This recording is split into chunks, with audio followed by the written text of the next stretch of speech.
Hello, my dear students. Welcome to Computer Class 4, Chapter 4, Formatting a Document, Part 2. Dear children, we have already discussed changing the font type, applying bold, italics, and underline effect, changing text alignment, and how to align a document, your text, in the previous session. And in this session, we are going to learn about how to apply the bold, italics, and underline effect. Dear children, for that, open page number 37. So, the bold, italic, and underline effect can help to emphasize the character and catch the attention of the readers. For example, when you are writing a document, or suppose your teacher has given you some work, given you an assignment, and in that work, when you are writing a document that your teacher has given, what you can do, you can bold down the title of your topic. If there is any dialogue, you can set it in italics, or if there is any specific word that you want that it should be highlighted in your content, you can underline it also, okay? So what does the bold feature do? The bold feature makes the selected word darker and bolder than the rest of the text. The italic feature effect emphasizes the text with the slanting to it to the right side. In underline effect, a line is placed under the text. You can underline a word or sentence along with the spaces also.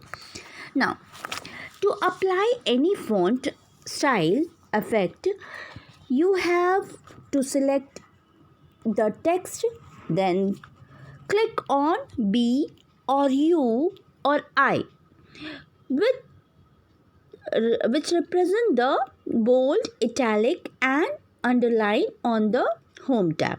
B for bold, I for italics, and U for underline. Word 2016 or any other feature of Microsoft Word provide you with the list of formatting option which helps to select the font dialog from the home tab. You can simply click on the font dialog box launcher in the font group. Okay. The font size, you can change the font size from the font group on the home tab. And you can select any font size from the displayed list, okay? Now, the next topic that we will be covering for today is changing the text alignment. So, there are many alignment provided to you: left alignment, center alignment, right alignment, and justified. But what does the alignment mean? This question a child was asking during the Zoom class also. So, what do you mean by alignment? Alignment refers to the positioning the text on a page.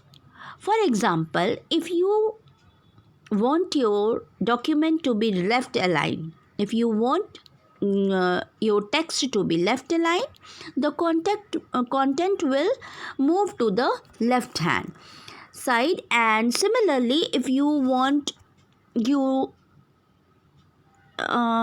right align your text, it will move to the right hand side.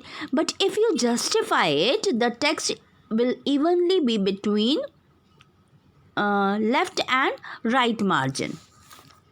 Like you see in the books, magazines, and newspapers where the whole content is justified and equally controlled, it is always recommended for students to set the alignment before you start typing, okay? You can also select the entire document afterwards and change the type of alignment of text. There are 4 different types of alignment which are provided in Word 2016. The alignment feature helps to place the selected text towards the left hand side or to the left margin by default. Also, the text aligns towards the left margin. The center alignment sets the text to the center of the left and the right margin, and the center alignment is mostly used for the titles, subtitles and the heading. The alignment right allows the user to set the text towards the right margin. It is often used for placing dates or reference to the document. The justify alignment. So the justify alignment places the document evenly, even if we have evenly as we have discussed before, between the left and the right margin. Okay, but now the question is how to align it. How can you students align it? So you have to select a text for which you want to align and select and click on any desired alignment in the paragraph group on Home tab, and then immediately you will observe a change in the document. So those students who work on Word 2013, you can change the alignment of the group by selecting any of the given option in the paragraph group on the Home tab. Dear children, always remember that computer is the greatest invention on the earth, especially for students.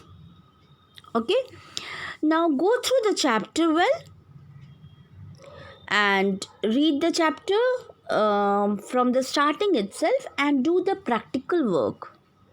I am going very slowly. I am taking step by step. I am teaching you just because the theoretical and the practical portion should be very clear to you. Practice it at home.